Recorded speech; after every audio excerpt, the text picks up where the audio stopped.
ধরুন কেউ আপনাকে লিগ্যাল নোটিশ বা উকিল নোটিশ প্রেরণ করেছে, এক্ষেত্রে আপনার পরবর্তী স্টেপ কি হবে এ সংক্রান্ত বিষয়ে আলোচনা করব আমি, অ্যাডভোকেট গালিব।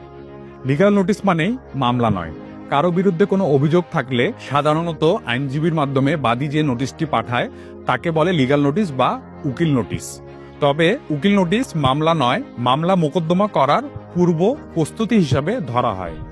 একজন আইনজীবীর মাধ্যমে প্রতিপক্ষের কাছে অভিযোগ তুলে ধরা হয় লিগ্যাল নোটিশের মাধ্যমে। বিরোধ সমাধানের জন্য আদালতের বাহিরে আলোচনার সুযোগ দেওয়া হয় লিগ্যাল নোটিশের মাধ্যমে।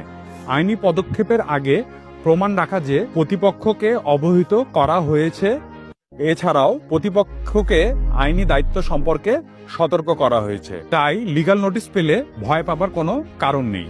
প্রয়োজনে একজন বিজ্ঞ আইনজীবীর সাথে পরামর্শ করে লিগ্যাল নোটিশের জবাব দিবেন। অনেক সময় উকিল নোটিশে মিথ্যা তথ্য বা মিথ্যা দাবি করে প্রেরণ করা হয়।